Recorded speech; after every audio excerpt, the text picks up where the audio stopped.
A lo largo de la costa occidental de América del Norte, una estrecha franja de tierra se extiende entre el salvaje Océano Pacífico y el Mar de Cortés. Baja California. Con más de 1.200 kilómetros de longitud, es la segunda península más larga del planeta. A primera vista, Baja parece un desierto, y en muchos sentidos lo es. La lluvia es escasa, el sol domina. La vida aquí sobrevive en sus propios términos, adaptándose de formas extrañas y hermosas.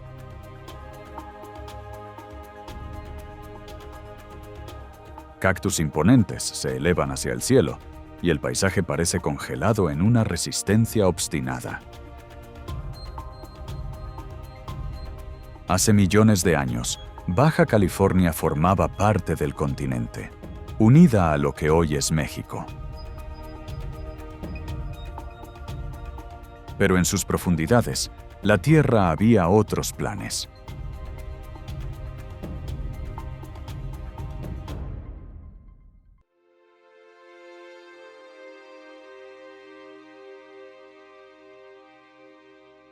A lo largo del límite cambiante de la falla de San Andrés, la península comenzó a separarse.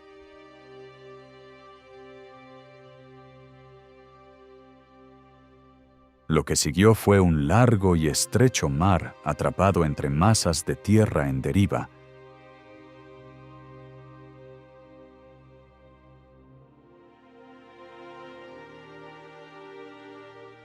El Golfo de California nació de esa separación.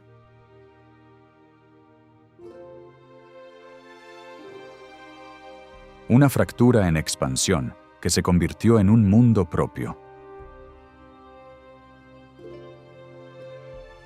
Hoy es uno de los mares con mayor riqueza biológica del planeta.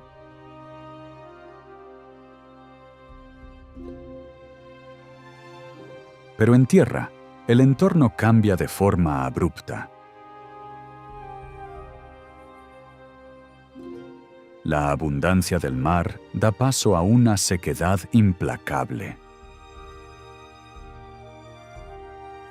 En muchas regiones, la lluvia simplemente no llega.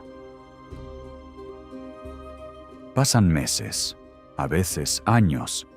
La tierra sobrevive en la escasez.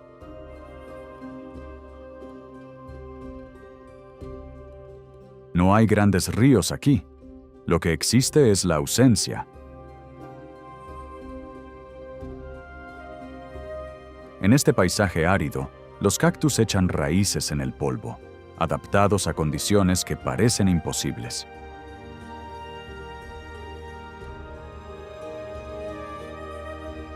Todo aquí está construido en torno a la resistencia.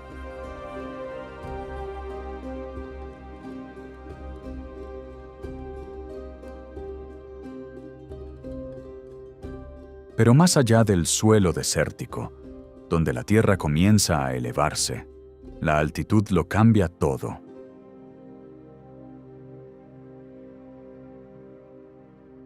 Las temperaturas descienden, la humedad permanece.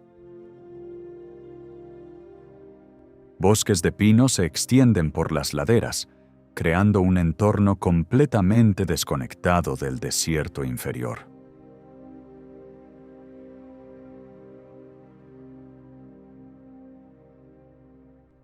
Y en invierno, cae nieve. No en todas partes, no con frecuencia, pero lo suficiente como para transformar las cumbres en algo casi mágico. Incluso el nombre encierra un aire de mito. California comenzó como una idea. Una isla ficticia descrita en una novela española del siglo XVI. Una tierra lejana de riqueza y maravilla. Cuando los primeros exploradores llegaron a esta península, aislada y rodeada de agua, creyeron haber encontrado aquella isla.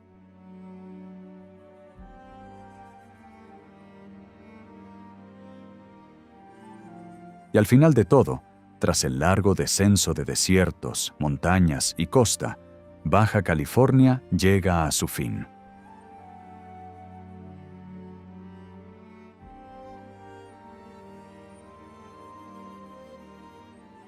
Aquí, en el extremo sur de la península, dos enormes masas de agua finalmente se encuentran.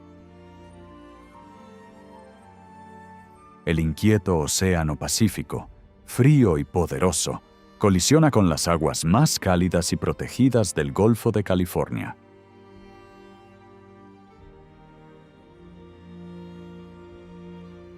Durante millones de años, Cabo San Lucas ha estado bajo presión constante.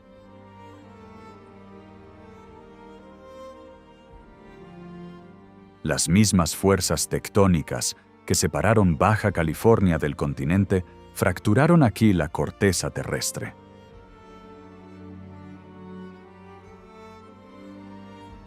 Lo que vemos hoy, esta costa irregular con formaciones rocosas aisladas que emergen del mar, son los restos de ese lento proceso geológico. Pero la tectónica solo preparó el escenario. Lo que siguió fue la erosión. Las olas de dos cuerpos de agua convergen aquí, amplificando su fuerza. Durante miles de años, han esculpido la roca fracturada.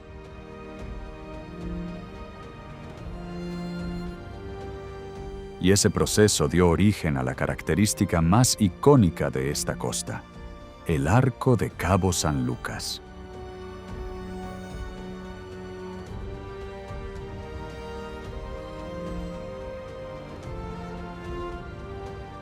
El arco comenzó como un promontorio sólido, una masa continua de roca que se extendía hacia el mar.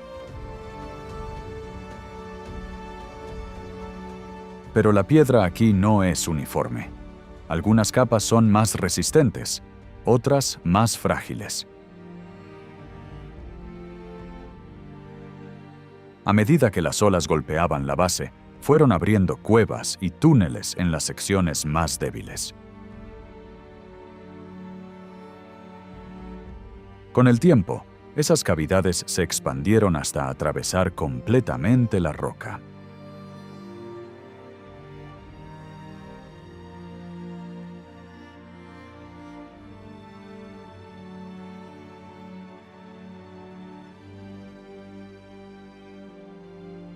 Y justo más allá de las rocas, del arco y de las olas rompiendo, hay una ciudad que lleva el mismo nombre.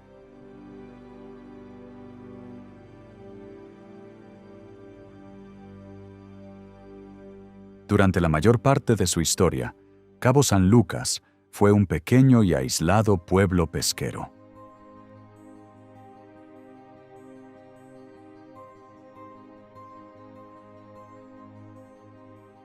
Su ubicación, en el punto de encuentro de dos poderosos cuerpos de agua, lo hacía rico en vida marina, pero de difícil acceso.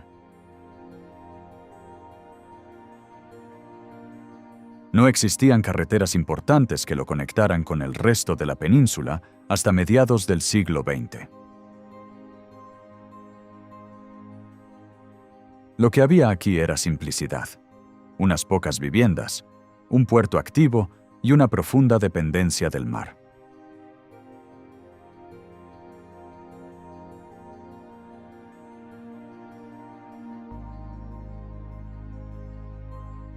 En la década de 1970, proyectos de infraestructura comenzaron a conectar el extremo sur de Baja con el mundo exterior.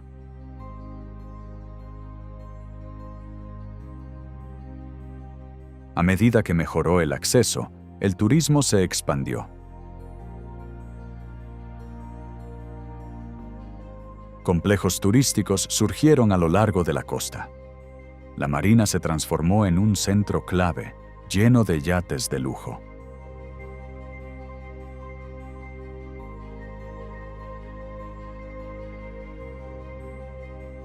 Lo que una vez fue un lugar remoto se convirtió en un destino reconocido mucho más allá de México.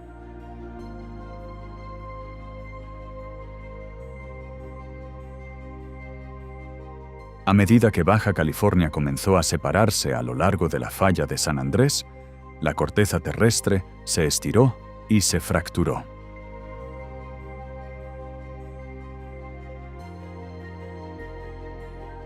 Lo que comenzó como una serie de grietas se fue ampliando lentamente, permitiendo que el agua del mar las inundara.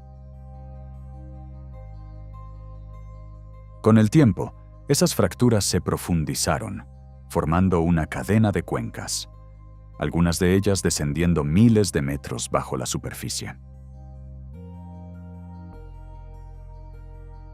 El Golfo de California no fue esculpido desde arriba, fue separado desde abajo. Y ese origen define todo lo que es.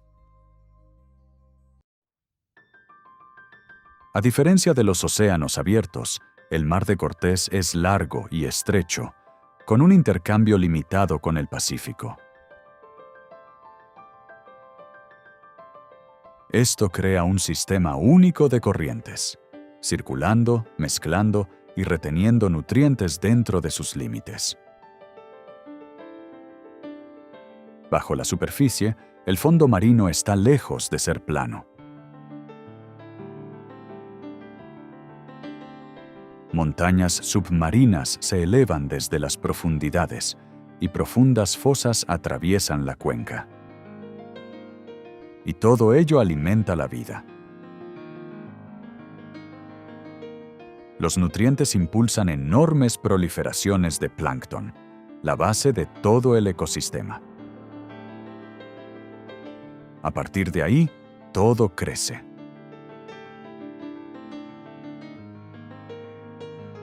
Los peces se agrupan en densos cardúmenes. Los depredadores los siguen.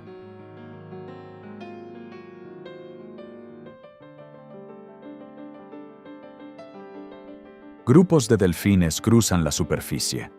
Lobos marinos se reúnen en formaciones rocosas.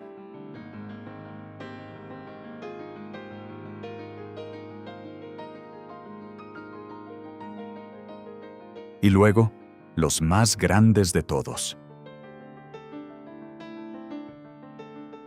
Las ballenas azules atraviesan estas aguas, enormes, casi irreales en su tamaño.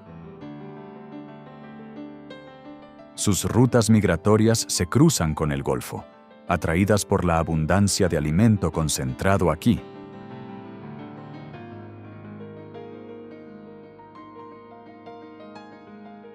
Es uno de los pocos lugares en la Tierra donde estos encuentros no solo son posibles, sino esperados.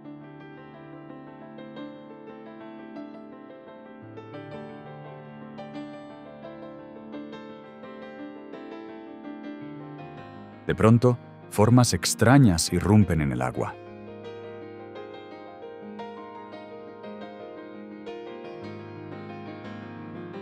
Figuras oscuras, aladas, que se lanzan al aire. Estas son las rayas móvula, uno de los espectáculos más inusuales del Golfo de California.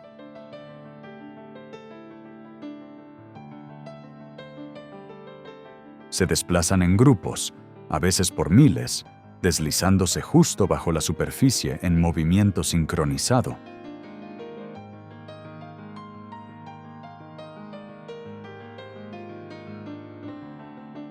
Y de repente, aceleran, se separan y se impulsan hacia arriba.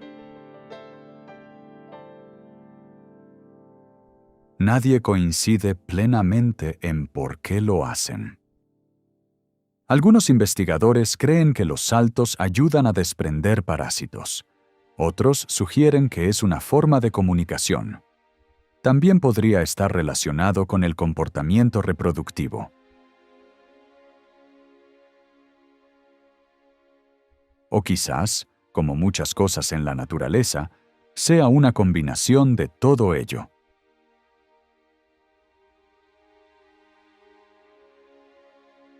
Una explosión coordinada de energía a lo largo de toda una población, desencadenada por condiciones que aún no se comprenden por completo.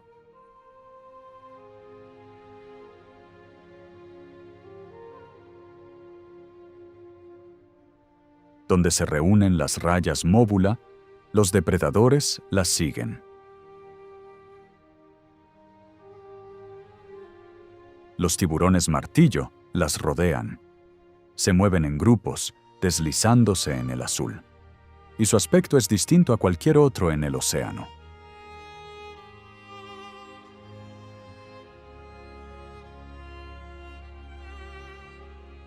La cabeza ancha, llamada cephalofoil, no es solo estética, es una estructura altamente especializada.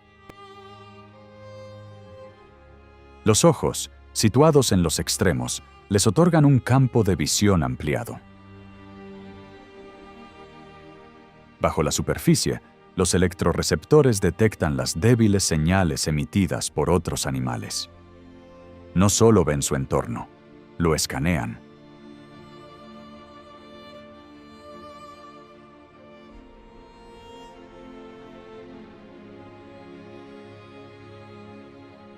Desplazándose por los bordes de los bancos, los tiburones martillo aprovechan el caos.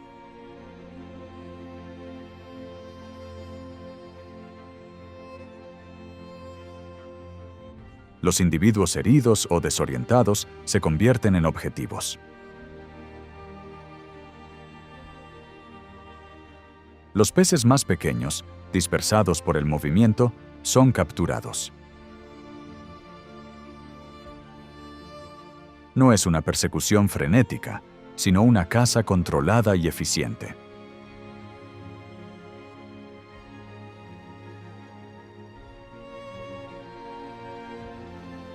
En Cabo Pulmo, un arrecife de coral se eleva desde el fondo marino.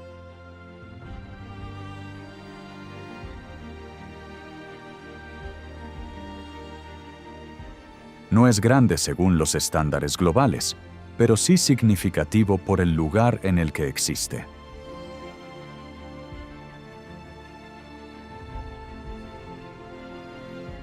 Es uno de los más antiguos del Pacífico Oriental, formado en condiciones que a menudo son demasiado inestables para la supervivencia del coral.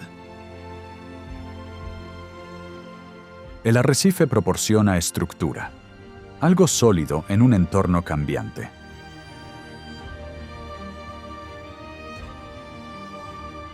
Las corrientes traen nutrientes a la zona. Juntos, crean un sistema donde la vida no solo pasa, sino que permanece. Bancos de peces se agrupan en formaciones densas, moviéndose como un solo organismo.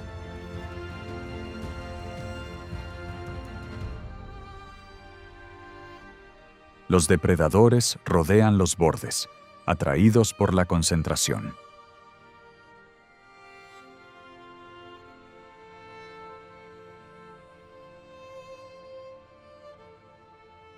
Las especies más pequeñas llenan los espacios intermedios, ocupando cada nicho disponible.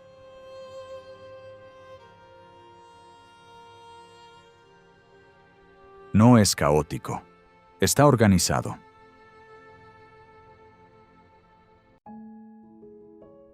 Un ecosistema funcional donde cada nivel sostiene al siguiente.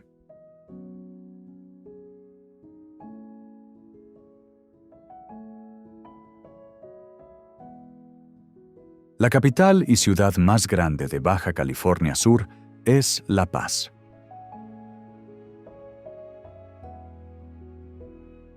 Ubicada a lo largo de la costa occidental del Golfo de California, La Paz funciona como un contrapunto a Cabo San Lucas. Un lugar donde el mar no es algo que conquistar, sino con lo que convivir.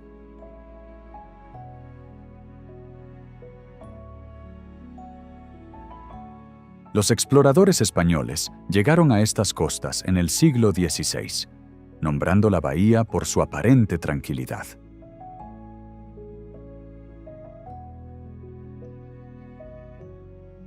Pero el nombre no siempre coincidía con la realidad. Los primeros asentamientos enfrentaron dificultades. El aislamiento, La falta de agua dulce y el duro entorno desértico hicieron que la supervivencia fuera complicada. Durante siglos, La Paz fue difícil de sostener. Los intentos de colonización iban y venían.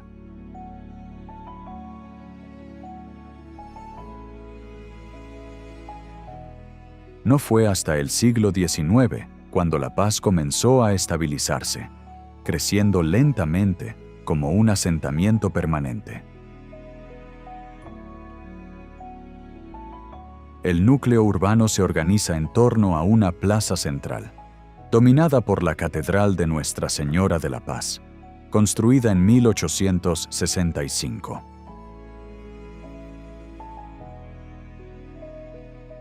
El edificio sigue un diseño colonial sencillo, con una fachada simétrica y 2 torres.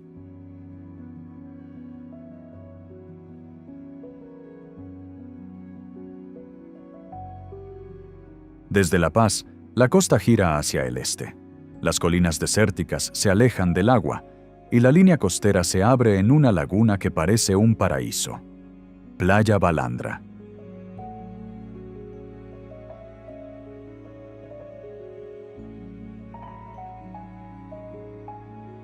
El agua aquí es increíblemente clara, cambiando entre tonos turquesa pálido y azul suave.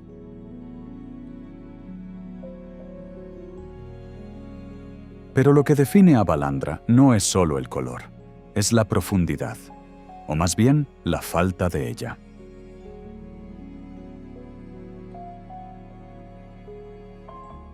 La bahía es poco profunda, tan poco profunda que puedes caminar mar adentro durante una gran distancia y seguir con el agua apenas hasta la cintura.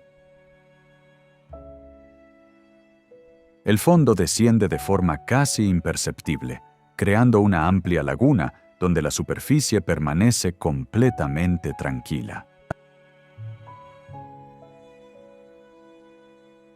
La luz penetra hasta el fondo, iluminando la arena.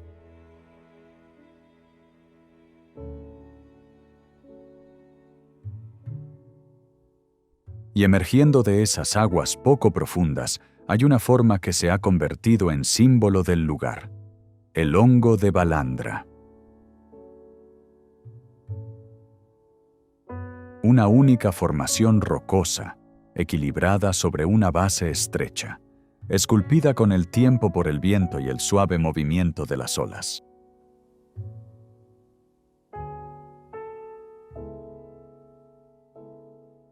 Y justo más allá de Playa Balandra, la costa se fragmenta.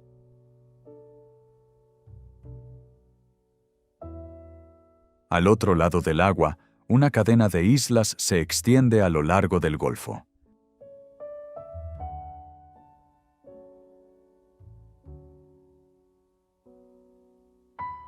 Entre ellas, una destaca: Isla Espíritu Santo.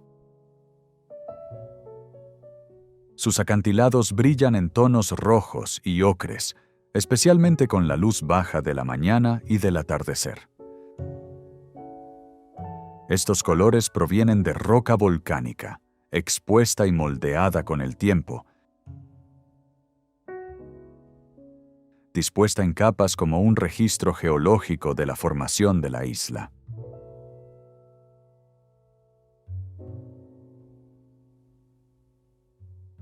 A medida que el Golfo de California se abría, fragmentos de tierra quedaron aislados, elevados, fracturados y rodeados de agua.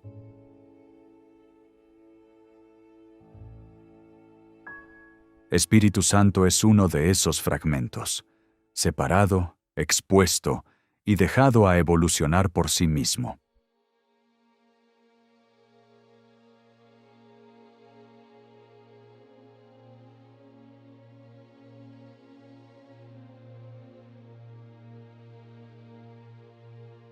Después de que el sol se oculta, el mar se convierte en una superficie negra y uniforme.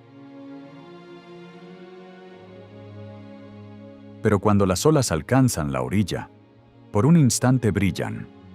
Un azul eléctrico, intenso. La luz parece artificial, pero es completamente natural. bioluminiscencia.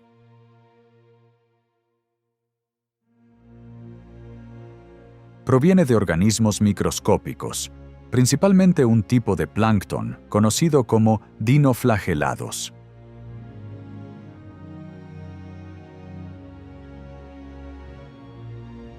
Individualmente, son invisibles al ojo humano, pero en las condiciones adecuadas, se agrupan en enormes cantidades.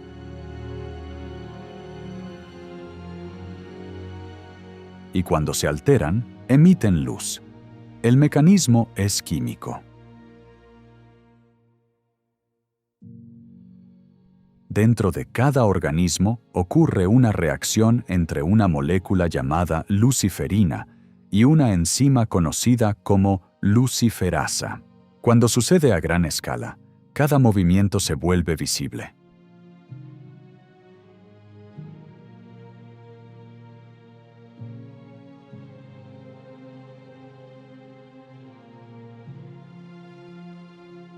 Las olas trazan líneas luminosas al romper en la costa. Los pasos en el agua dejan estelas de luz. El mar, por un momento, se revela.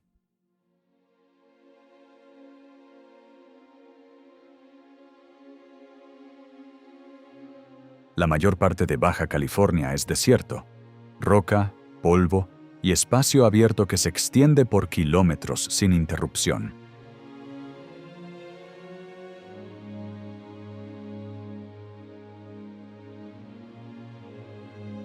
La lluvia es escasa.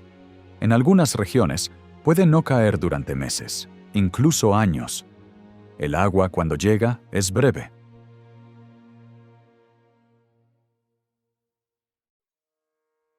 Cae, escurre rápidamente y desaparece en el suelo.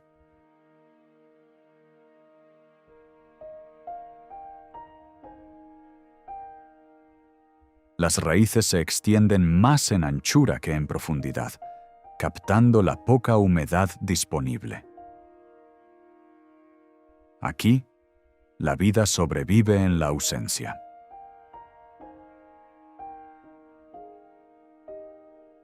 En el Valle de los Cirios, los cactus emergen del suelo en todas direcciones.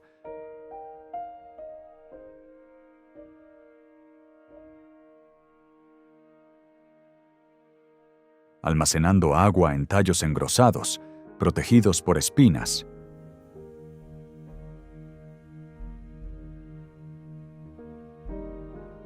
Algunos crecen bajos y extendidos, pegados al terreno.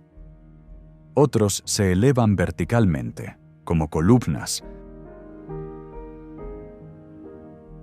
Entre ellos se encuentra una de las plantas más inusuales del mundo, el árbol cirio. No crece recto. En cambio, se retuerce hacia arriba en formas irregulares. Troncos altos y estrechos que se afinan a medida que ascienden.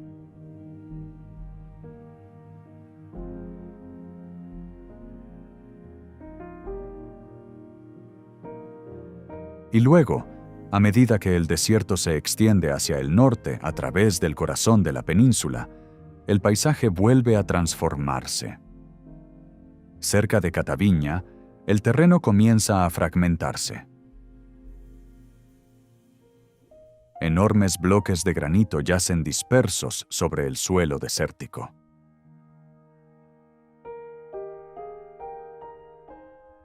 Algunos parecen equilibrarse sobre puntos estrechos, otros están divididos limpiamente en dos.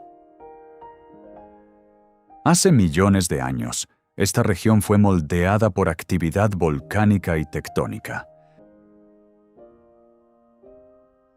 El magma se enfrió bajo la superficie, formando grandes masas de granito, sólidas, continuas, enterradas bajo tierra.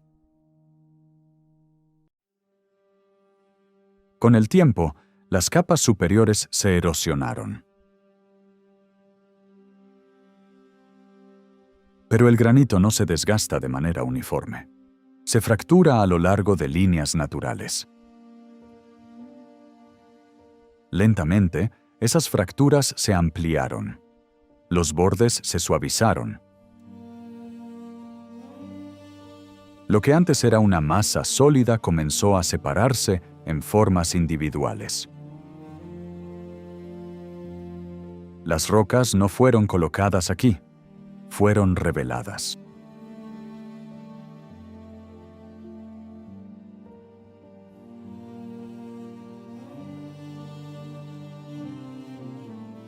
La Sierra de San Pedro Mártir se siente desconectada de todo lo que la rodea. Rodeada por el desierto, crea su propio entorno, uno que parece fuera de lugar en la península.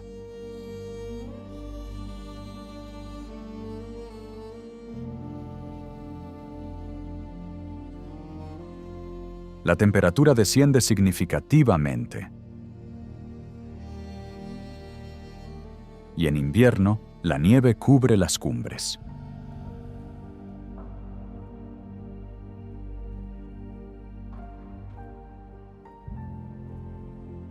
Al cruzar cierta altitud, el ecosistema cambia.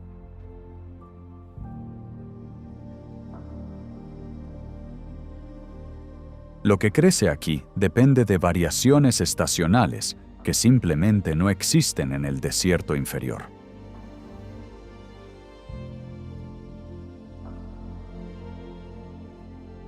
El suelo, antes desnudo y seco, queda cubierto por capas de agujas y sombra.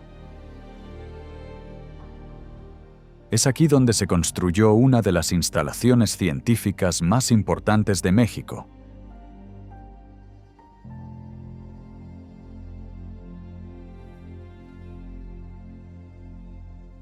El Observatorio Astronómico Nacional.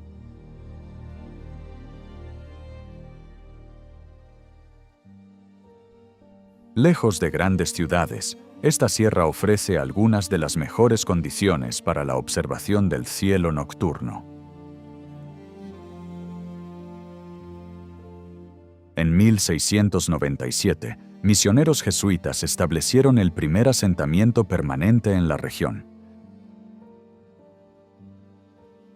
La misión fundada aquí se convirtió en la primera de muchas, punto de partida de una cadena que se extendería hacia el norte. A su alrededor creció gradualmente Loreto, que llegó a ser la capital de las Californias.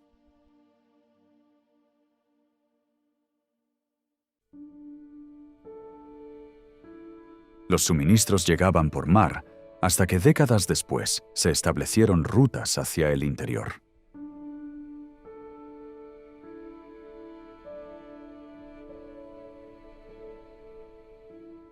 Todo aquí tuvo que adaptarse. La agricultura a la escasez de agua, la construcción al calor extremo. La Loreto moderna sigue siendo compacta, contenida entre el mar y las laderas ascendentes de la Sierra de la Giganta. En este interior accidentado, rodeado de colinas escarpadas, se encuentra la Misión San Francisco Javier de Villers-Byaundó. Construida en el siglo XVIII con piedra local, la misión presenta una solidez que contrasta con su entorno.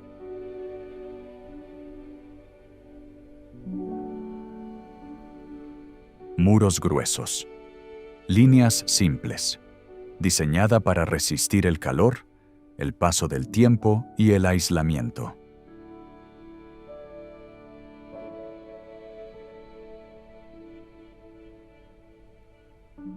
Otro ejemplo notable de arquitectura colonial es la imponente Misión San Ignacio Cadacaamán, fundada en 1728 en un oasis de palmeras del pueblo Cochimí. La presencia de una fuente confiable de agua dulce hizo que el asentamiento a largo plazo fuera más viable. La agricultura pudo desarrollarse. Las comunidades pudieron formarse con menor dependencia de suministros externos.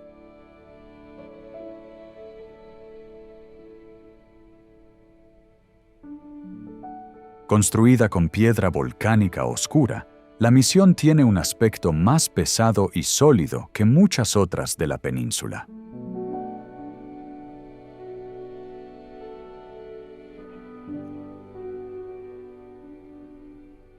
La fachada es simple, firme.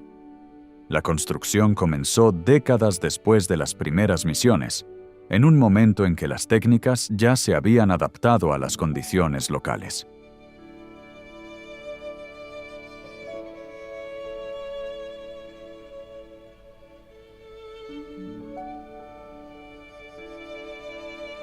Una larga y curvada entrada de mar, Bahía Concepción, se extiende a lo largo de la costa oriental. Las crestas montañosas de la Sierra de la Giganta corren paralelas a la línea costera, protegiendo la bahía del Golfo Abierto. Aquí hay poca vegetación, solo roca y arena encontrándose directamente con el mar.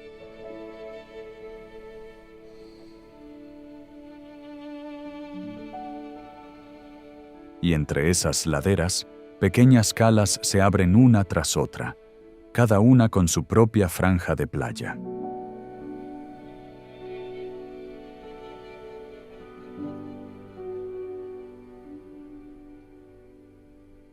Muchas de estas calas son poco profundas, lo que permite que la luz penetre fácilmente, revelando las formas bajo la superficie.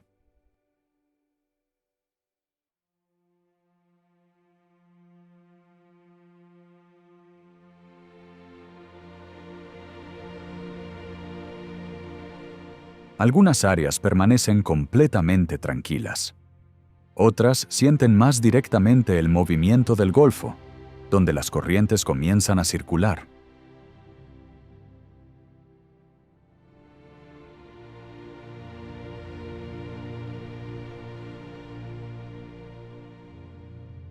Bajo la superficie, sombras gigantes se deslizan, espaldas anchas, cabezas amplias y aplanadas. Tiburones ballena, los peces más grandes de la Tierra. Con hasta 12 metros de longitud y varias toneladas de peso, se mueven sin prisa, sin esfuerzo aparente.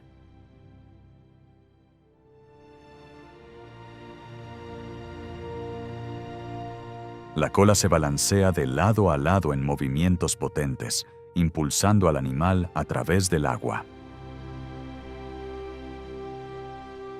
Su boca, amplia y orientada hacia el frente, permanece abierta mientras nada, filtrando agua de forma continua.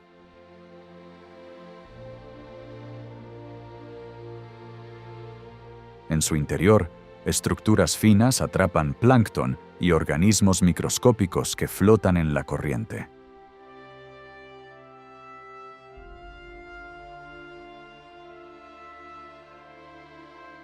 Sus cuerpos están marcados con patrones, puntos blancos y líneas sobre piel gris oscura.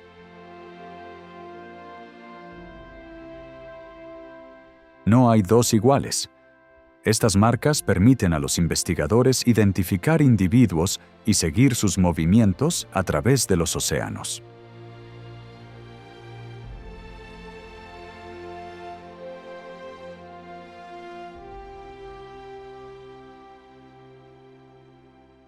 En las aguas ricas en nutrientes del Golfo de California, varias especies de tortugas marinas transitan por la región. La mayor parte de sus vidas transcurre fuera de la vista, desplazándose entre zonas de alimentación.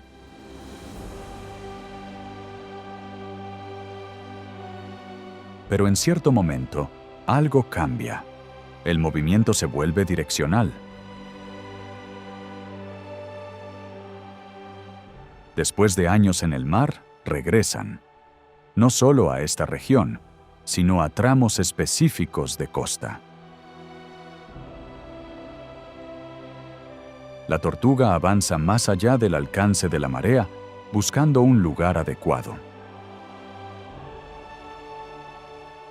Con sus aletas, excava una cavidad en la arena, lo suficientemente profunda para lo que viene después.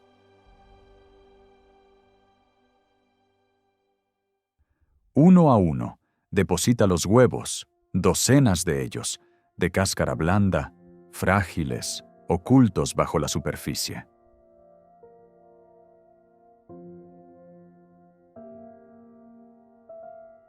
Semanas después, la arena comienza a moverse.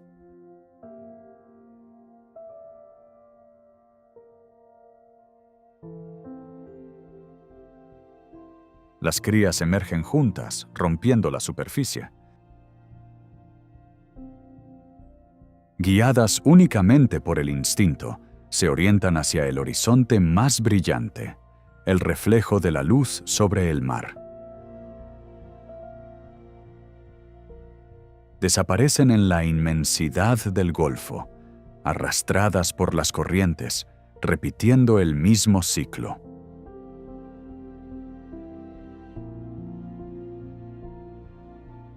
Mucho más al norte, el terreno plano se extiende hacia el Pacífico, interrumpido por patrones geométricos grabados en la tierra.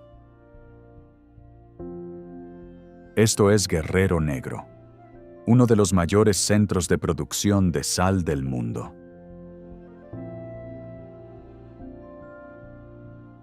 Extensas salinas se extienden por kilómetros, estanques rectangulares separados por delgadas barreras.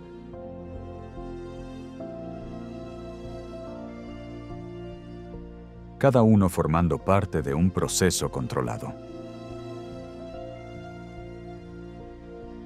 El método es simple y depende completamente del entorno. El agua de mar se capta desde la costa cercana y se dirige a una serie de estanques de evaporación. Bajo el sol constante y el aire seco, el agua comienza a desaparecer. A medida que se evapora, los minerales comienzan a cristalizar. Máquinas recorren las salinas, recolectando la sal en líneas largas y precisas.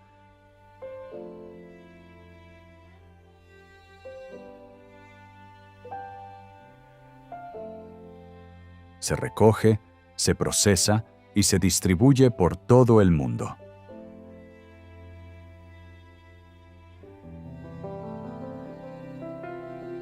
Un sistema industrial construido directamente sobre las condiciones naturales.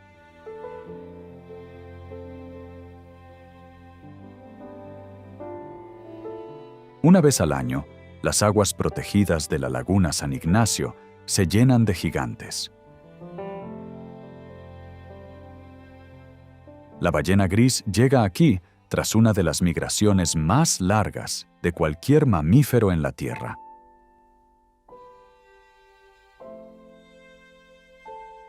Recorriendo miles de kilómetros desde sus zonas de alimentación en el Ártico, estas ballenas siguen la costa del Pacífico hacia el sur. Protegida del fuerte oleaje, San Ignacio funciona como una guardería natural. Las hembras de ballena gris dan a luz en estas lagunas. Durante las primeras semanas de vida, las crías permanecen cerca, aprendiendo a existir en el mundo abierto.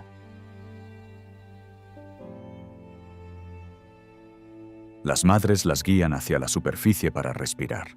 Es un periodo de dependencia intensa que se desarrolla en un entorno que lo permite.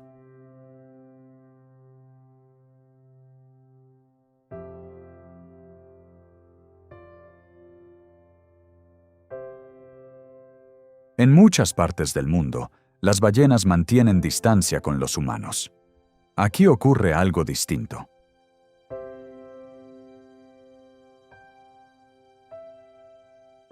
Algunos individuos emergen cerca, a veces a solo unos metros. Permanecen. Observan.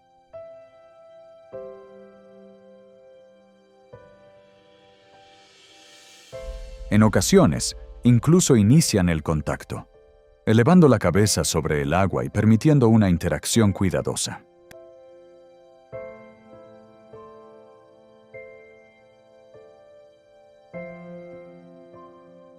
En el lado oriental de la península, donde el desierto se encuentra con la parte norte del Golfo de California, se sitúa San Felipe.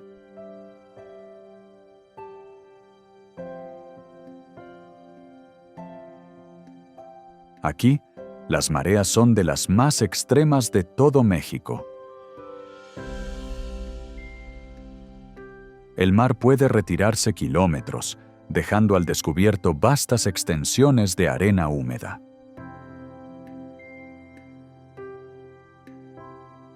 El límite entre tierra y agua nunca es fijo. Cambia constantemente, redefiniendo la línea costera 2 veces al día. Durante gran parte de su historia, San Felipe fue un asentamiento pesquero aislado.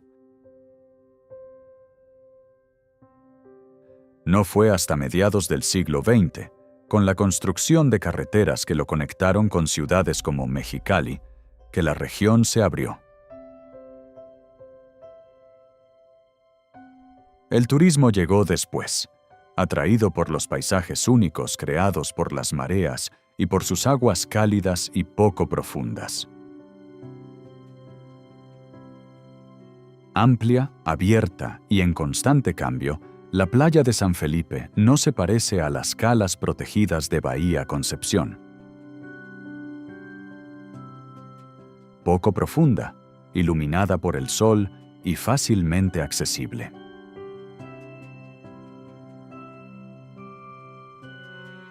A lo largo de la costa del Pacífico, la interacción entre tierra y mar adopta una forma distinta.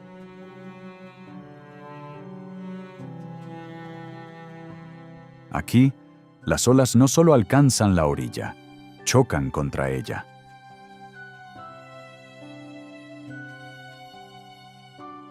La Bufadora, una costa rocosa moldeada por la exposición constante al océano abierto. Bajo la superficie, una estrecha cueva marina se adentra en los acantilados.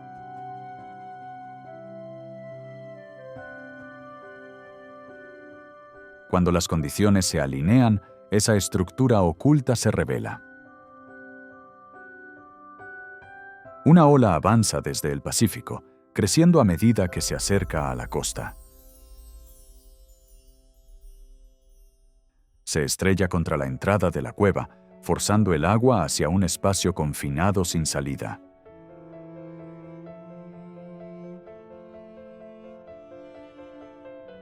Una columna de agua irrumpe hacia arriba, disparándose en el aire en un estallido repentino, alcanzando a veces más de 18 metros de altura.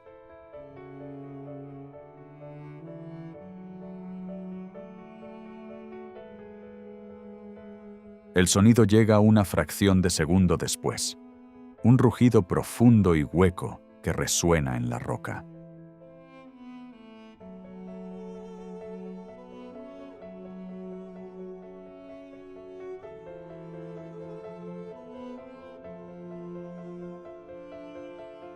A diferencia de muchos asentamientos de la península, Ensenada se desarrolló con acceso directo al Pacífico. Su puerto natural la convirtió en uno de los pocos lugares de esta costa donde la actividad marítima pudo expandirse más allá de la pesca.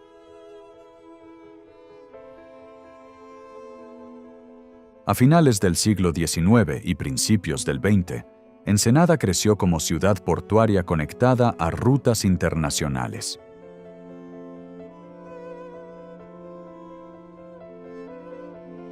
El puerto sigue activo hoy en día, manejando tanto mercancías como un flujo constante de visitantes.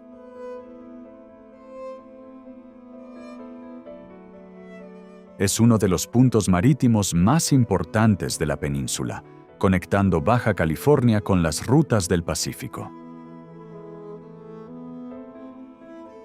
También es un punto de llegada.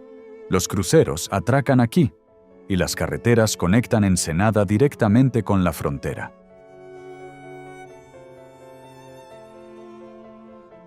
El movimiento es constante.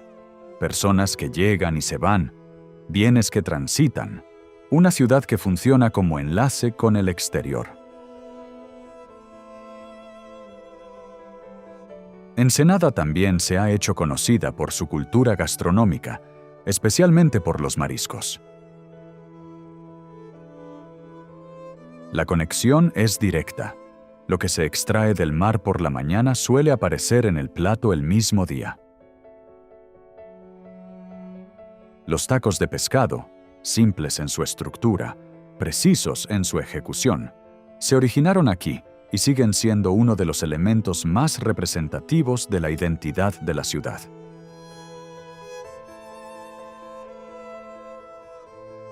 El clima alrededor de Ensenada es distinto al del sur de la península, más fresco, influenciado por el Pacífico. Capas marinas avanzan desde el océano, trayendo niebla y moderando las temperaturas. El resultado es una estrecha franja costera, donde se dan condiciones poco comunes en Baja California: la agricultura. Hacia el interior de la ciudad se encuentra el Valle de Guadalupe, la principal región vinícola de México.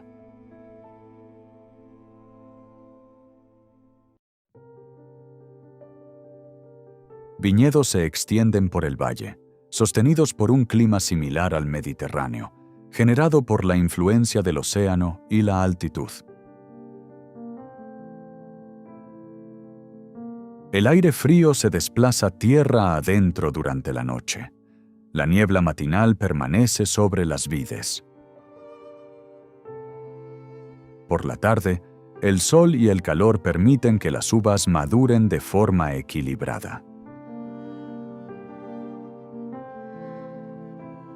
Las variaciones de temperatura entre el día y la noche, lo que los enólogos llaman amplitud térmica, son fundamentales. Lo que comenzó como una región vinícola pequeña y experimental en el siglo XX se ha convertido en el centro de la viticultura mexicana.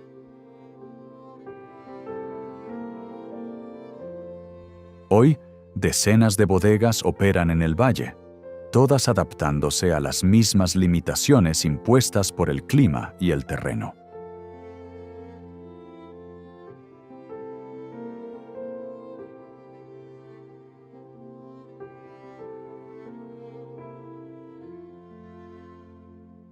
En el extremo norte de la península, el paisaje alcanza un tipo distinto de límite, no geológico, sino político.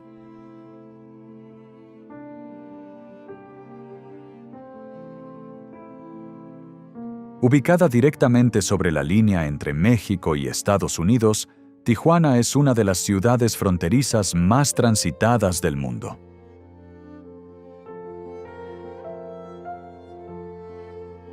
Históricamente, su crecimiento se aceleró a principios del siglo XX, impulsado en parte por su proximidad a Estados Unidos. Durante periodos como la Ley Seca, se convirtió en un destino, ofreciendo lo que estaba restringido al otro lado de la frontera.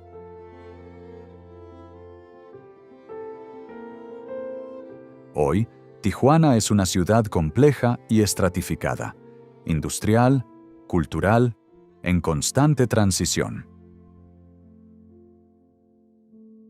Cruces diarios conectan servicios a ambos lados de la frontera. El flujo nunca se detiene.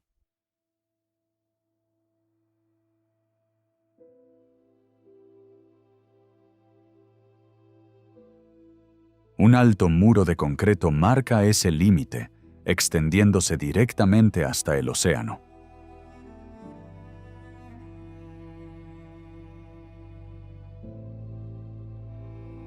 Atraviesa colinas, desciende a valles y finalmente alcanza la costa, donde se adentra en el Pacífico.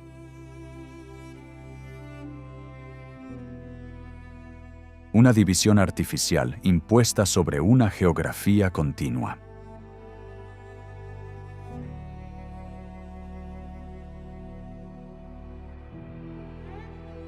Más hacia el este, la frontera continúa, pero el paisaje cambia por completo.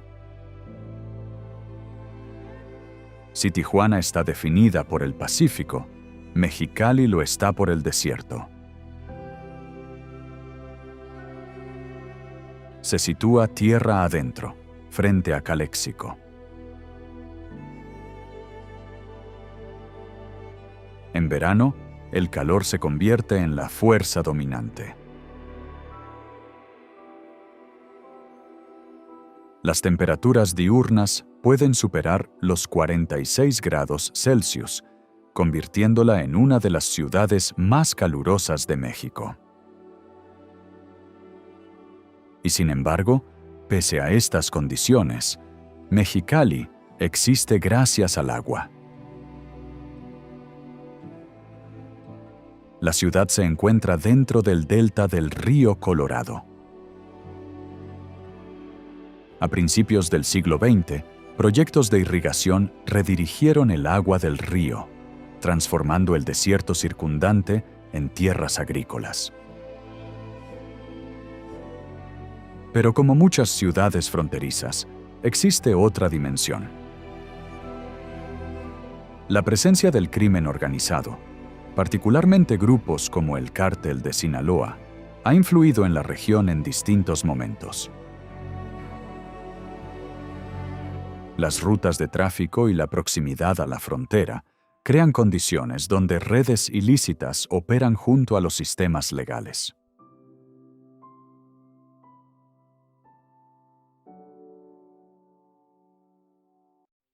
Mientras tanto, en el extremo sur de la península, San José del Cabo tuvo su origen como asentamiento misional. En el siglo XVIII, misioneros españoles establecieron presencia aquí, atraídos por una fuente confiable de agua dulce. El centro histórico de San José del Cabo aún refleja ese origen. Una plaza central, calles estrechas, edificios bajos, y la iglesia de la misión sigue estructurando el trazado urbano.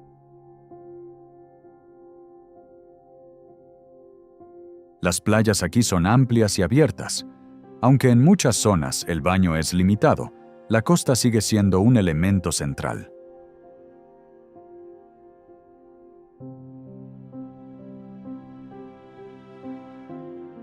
A lo largo del litoral se extiende un corredor continuo de resorts y hoteles, estructuras modernas orientadas hacia el Pacífico. El turismo se ha convertido en una fuerza dominante, integrando el área en la región más amplia de Los Cabos.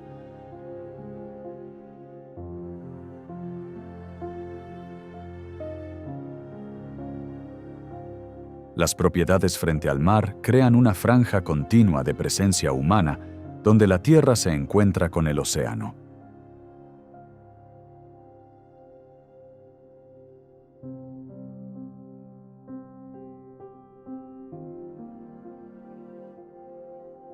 A primera vista, Playa Cerritos parece sencilla.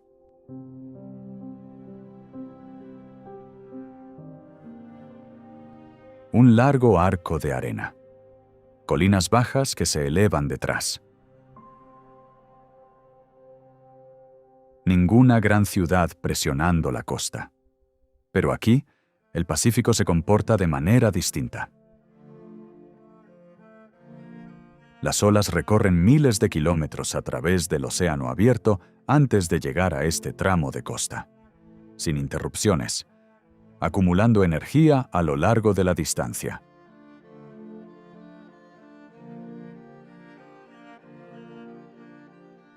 Y cuando finalmente encuentran el fondo marino en Cerritos, esa energía se transforma en oleaje. Olas constantes y bien formadas rompen a lo largo de la playa, creando uno de los pocos puntos de surf fiables en esta parte de la península.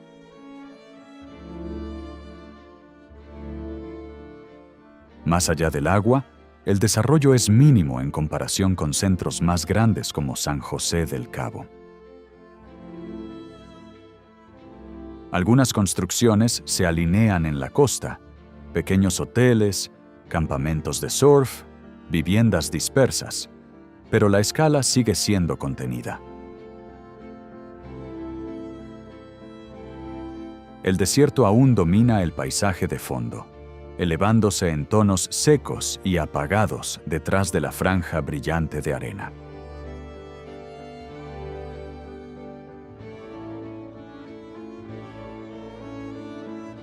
Nuestro viaje a través de Baja California ha llegado a su fin. Desde las corrientes cambiantes del Golfo de California hasta las costas expuestas del Pacífico, hemos recorrido un territorio definido por el contraste.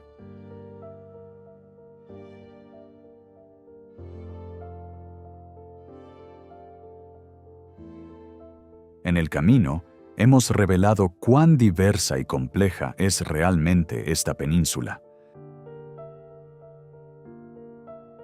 Baja California no se define por un solo entorno, sino por la interacción de muchos, cada uno influyendo en el siguiente.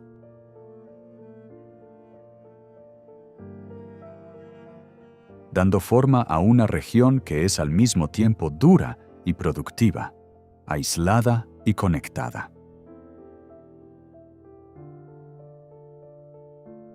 Gracias por acompañarnos en este recorrido y hasta el próximo viaje.